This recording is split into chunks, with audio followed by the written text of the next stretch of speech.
Welcome everyone to part two, our mastermind going over AI tools for mortgage brokers. Part one was such a success that we decided to have a part two.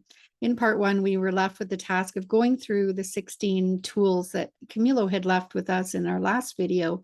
And this week, we're going to review feedback on how the brokers found when they went out to try some of those items and tools, and just kind of give us feedback and let us know anything else they found in the process. So I hope you enjoy, and we're going to get moving forward. We're just really realizing that mortgage brokers are increasingly turning to AI, and we're just going to share some things that will help you make decision on how to move forward with that if you haven't already.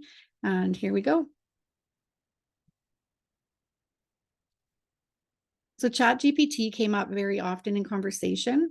Leveraging that was just so much of a benefit at every level. Partly, it was a great starting point for anyone that hadn't used ChatGPT or any other, software that could do the similar task.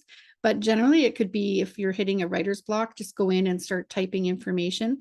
The one key thing that kept coming up was make sure you get detailed. That way, you're just not getting generic content and you're actually getting what you want. You may get too much info if you go really detailed in the request on that platform, but you can also just take out the parts that are too much.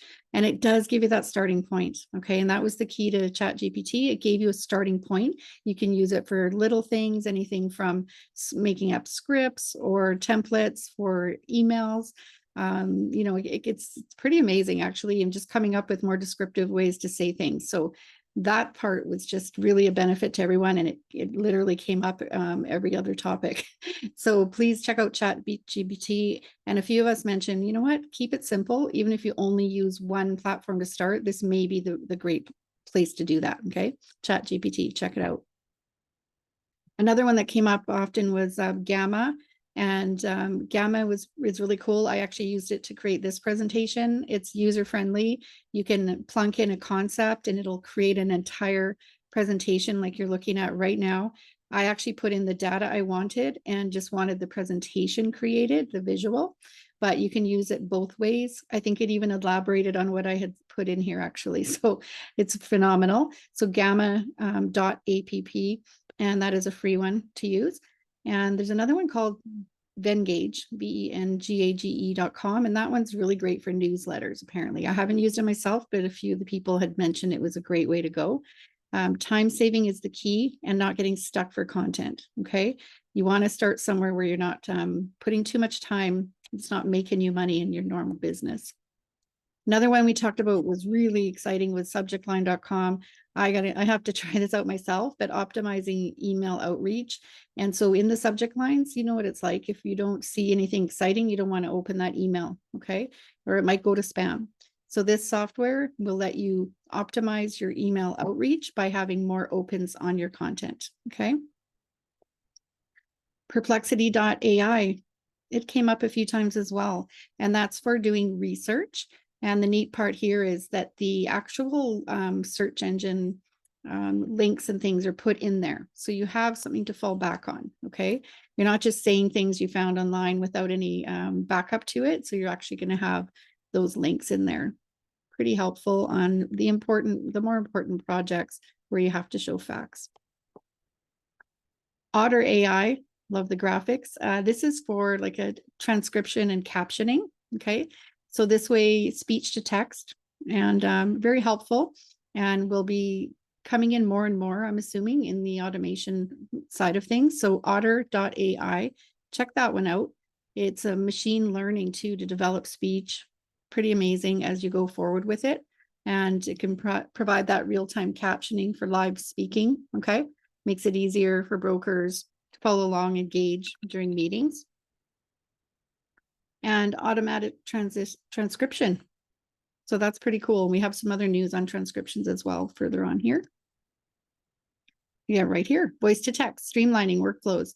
So apparently your phones, I haven't done this yet myself, but a few of the brokers attending had showed us iPhone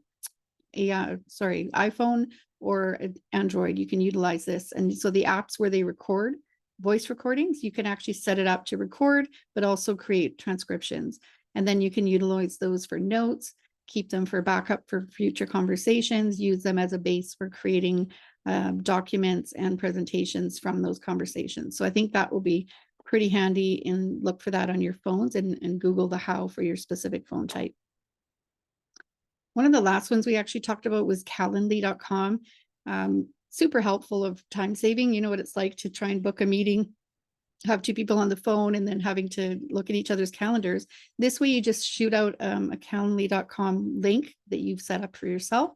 They can book the appointment, comes in your calendar, good to go. You can even have it set up reminders. Okay. So this is just super time saving stuff, and pretty excited that we were able to share that. I think the newsletters, the Calendly, and the Chat GPT, plus just a few of the other pieces, became, you know, pretty exciting for the brokers watching. And I think most of them are going to go off and check that out. So yeah, finally, just a final comment. The future of mortgage brokering is really, you know, going to be linked a bit to AI, whether we like it or not. So we might as well like it and adopt some of the AI tools. Okay. Embracing it is helpful. You can, again, you don't have to go and jump into all of them. I always suggest, and a lot of us did, go with one or two, utilize that, and just realize that some of the other softwares you're going to use, those people are already integrating some AI in the background. If you're not seeing it yet, I'm sure you will soon. They want to keep everyone using their platform, so they're going to move forward with the future and integrate some AI. So we know we're going to be seeing that. The full session just gave us some really helpful tips that we've just shared. And we just get excited that, you know, even Google has a ton of tools inside its suite. So if you're in that realm, look there first. You might as well stick with where you're comfortable. And yeah, hope you enjoyed that. And we look forward to seeing you at next week's session.